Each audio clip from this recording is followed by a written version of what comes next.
Hey guys, today we're going to be taking a look at the North Face Jester backpack. And we've looked at a lot of different bags from the North Face over the past couple of months, including their Surge backpack, the Recon, the updated version of the Borealis. To me, the Jester bag seems like their entry-level or more budget-conscious alternative to those bags. But it still has a lot to offer. It's a simpler bag, and I've been using it over the past couple of weeks, and in this video I'm going to be talking about my experience testing it. I'll show you how I've loaded it out, walk through the different features that it has, and I'll also talk about how it compares to some of the other popular bags that are currently on the market. Before jumping into the video, if you're new here, welcome. My name is Danny, and on this channel we love reviewing popular travel and everyday carry gear. If you like these types of videos and you'd be interested in seeing more, please consider subscribing, as it helps the channel out a lot. So with all that being said, let's go ahead and jump in. Starting off with the outside of the bag, I really like the overall aesthetic. This definitely has a pretty similar vibe to the Borealis backpack in my opinion. It's almost a simplified version of that bag. They both have the bungee cord on the front, but this doesn't have quite as many straps or attachment points, so it still maintains that functional aesthetic that feels like it's going to work well in the outdoors, but it's not overwhelming, and it's still a versatile look that I think is going to work well for exploring a city, walking around campus, or for traveling. The Jester backpack is offered in a lot of different color combinations. The version that I have here is kind of an olive green, and it has the tan bungee cord. I really like this look, but it's also offered in black and blue and a lot of different colors depending on your preferences. And then as far as the materials, the bag is made out of a recycled 600D polyester, which feels like it's going to hold up well to rougher usage. It also has a water-resistant coating, and I really like how lightweight this feels. The bag comes in at a little bit over a pound, so that's going to be great, particularly if you're using this for travel or hiking. And then you have some zippers that work very well. I don't believe they're YKK. I think they may be SBS zippers, and they're very smooth. It's easy to open the bag up, but they're almost too smooth, if that makes sense. So when you open the compartments, it could tend to kind of flop over because the zippers open up very easily. It's not a huge deal in my opinion. They still work smoothly. I like how easy it is to get in and out of the bag, but that's something that may bother some people. Continuing along the outside of the bag, I like that the logo on this particular version kind of blends into the front. I'm not always a huge fan of the bright white North Face logo, so I like that this is a little bit more subtle. You also have the Jester name down on the bottom, and you have the bungee cord that I alluded to earlier. This is always a nice way to be able to attach gear that doesn't fit inside of the bag, whether it's a yoga mat or a jacket or maybe a tripod. And then I was really happy to see that you have two external water bottle pockets, and these offer a decent amount of space. I was able to fit the same 20-ounce water bottle that I carry in a lot of my other daily bag videos that fit in there comfortably. The volume here is pretty fixed. The compartments aren't super elastic, and they do tend to share some space with the items that are in the main area, so depending on how you pack that out, you might feel some tightness in the compartment, but I do like the amount of space that they offer and the depth. They're a little bit deeper, so it doesn't feel like my water bottle or tripod might fall out accidentally, and then they don't stick out too much when you're not using it, so the bag still manages to maintain a pretty clean overall look. At the top of the bag, you have a pair of pretty nice handles. These offer plenty of padding. They're really comfortable for carrying the bag. It's interesting that this has two handles. I'm a little bit torn on that. It feels almost unnecessary. I kind of prefer just having one handle, but having both of them makes it easy to open the bag up and reach in to grab whatever you need. It also gives you just a little bit more weight distribution when you're carrying it. So kind of an interesting touch there, but good implementation on both handles. And then taking a look at the capacity, the bag comes in at about 28 liters, which is a really versatile size in my opinion. I was able to hold all the items that I normally like to carry with me, and I still had a little bit of leftover space. And I like that because the bag isn't super rigid, it kind of molds around the items that you're carrying. And when it's packed out, it doesn't stick out too much, so that's going to make it great for navigating crowded areas, jumping onto public transit, and carrying on to pretty much any domestic or international airline. Continuing on with the straps and the back paneling, so far the bag has been really comfortable to wear. I was really happy to see that even though this is a lower price bag, the North Face didn't compromise on the quality of the harness system, which they're so well known for, so I like how the straps have been implemented here. They have a nice amount of padding. They're broken in right out of the box. On the inside, this material isn't super breathable, but it's felt comfortable overall, and then you have a nice width to help prevent the bag from digging into your shoulders when it's a little bit more packed out. On the straps, you also have some loops, which are going to be great for attaching additional accessories such as a light or other items with a carabiner, maybe for hanging your sunglasses. And then you also have an adjustable sternum strap to help distribute the weight. The back paneling has also felt really comfortable. I was actually surprised with how robust and thick the padding on this version of the bag is. You also have a nice amount of elevation to create these air channels to provide you with ventilation while you're walking around throughout the day. Jumping into the organizational options, the bag keeps things pretty simple, which I think actually works quite well. The North Face's organizational options can sometimes be a little bit overwhelming in my opinion. You have a lot of little pockets that I almost don't know what to do with. So here you just have one larger organizational compartment on the front that has a pretty wide opening and plenty of space. You have flexibility to throw in pouches or a jacket or anything bigger that you need to reach regularly during the day. And then you have some simple internal organization. So it has this kind of horseshoe opening. This is a good example of the zippers that I mentioned earlier. You see how easily they kind of open up. So if I have the bag standing up, I would almost be worried that this flap would open up accidentally and allow things to spill out just because the zippers are almost too smooth. You can see there's zero friction when I pull that open, but it does make it very easy to get into the compartment. And so jumping into what I currently have here, I just have my GoPro. I also have my Tom Bin Ghostwell pouch with some smaller tech accessories. Then I also have my sunglasses with their case resting down here near the bottom. So this compartment doesn't go all the way down. It's just kind of this half length here. And then on the back, you have some simple organization for those smaller items that you don't want getting lost. So on the right, I have this mesh slip pocket here. It doesn't have a ton of elasticity, but it's still large enough to hold something like my Apple Magic Mouse. Next to that, you have a few smaller slots for pens or styluses, which is what I currently have here. I have one pen, one stylus, and then next to that, I just have a little tin with some band-aids and ointments that I like to have handy. And so just a really nice simple layout. And then on the back, you have an additional zippered compartment that also offers a decent amount of space for any items that didn't fit into those slip pockets. So in here, I have a deck of playing cards. I also tossed in a lightning cable with a power brick to charge my tablet and my phone. And then you also have a little lanyard with a plastic clip here that's going to be a good spot to attach something like your keys or a multi-tool. Before jumping into the main area, one thing I wanted to talk about is the bag's ability to stand up on its own.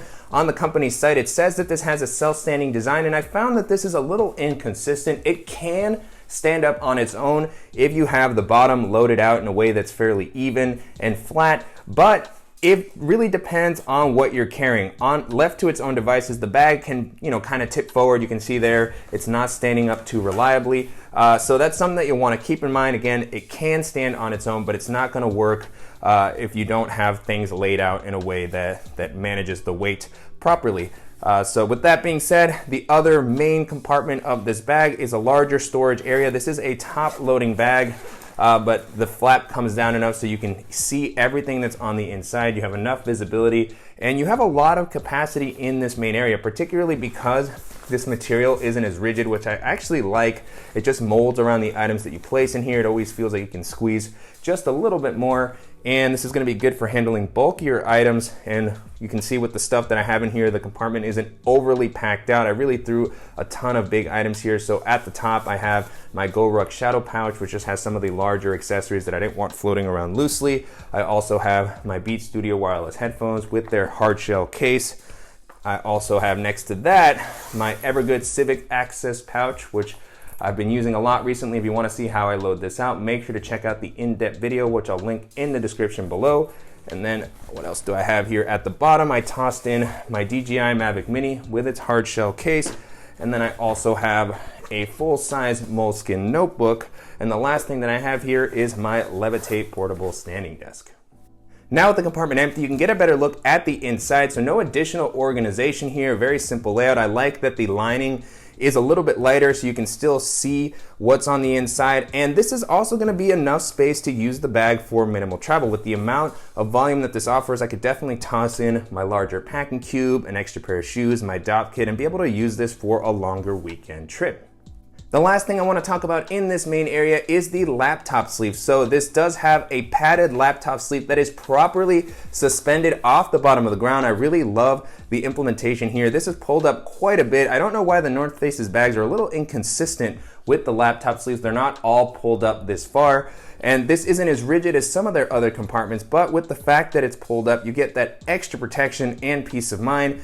And this is going to be able to hold up to a 15 or 16 inch laptop. Currently what I have in here is my 13 inch MacBook Pro. You can see there's some leftover space, and so pulling my device out, now with the compartment empty, you can get a better look at the inside. So no fleece lining or anything like that. This does come up enough that you should be able to fit a thicker laptop in here, or maybe something with a case. One thing to note is that if you have a larger or thicker device, you may have a little bit of issues pulling it out easily with this flap at the top. You notice that even with my 13-inch laptop, I really had to make sure to pull it up and out. So just a little nitpick, but in general, it still feels like it's gonna help keep my device protected. Again, I really love how suspended this laptop sleeve is. So just a really simple layout in this main area and throughout the rest of the bag. Even though the North Face kept things simpler with this bag, it really seems like they focused on the right things in my opinion. And if you're looking for a useful and versatile bag that's gonna come in at under $100, this is gonna be a fantastic option to consider.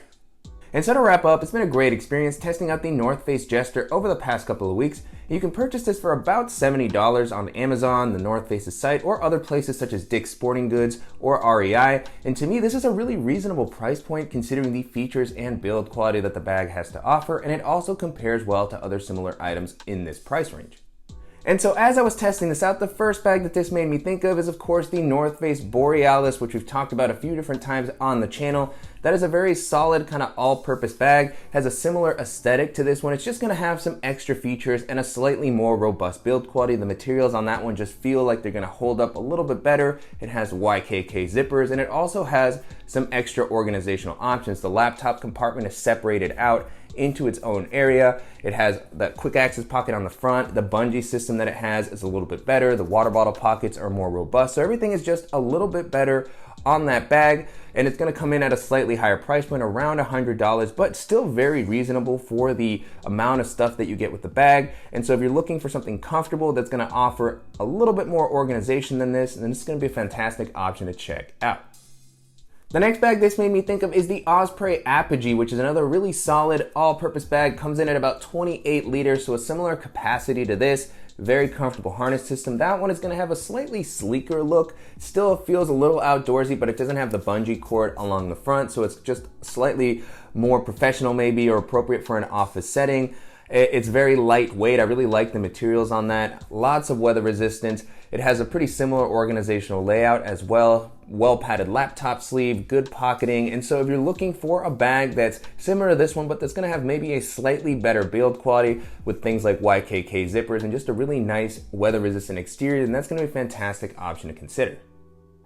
Another bag this made me think of is the Thule Accent backpack. That's offered in a few different sizes. On the channel, we looked at the 23-liter version of that bag, but they also offer it in something that's gonna be a little bit closer to this one, and that definitely has a much more techie and kind of minimalist aesthetic, more of a professional looking bag to take into the office.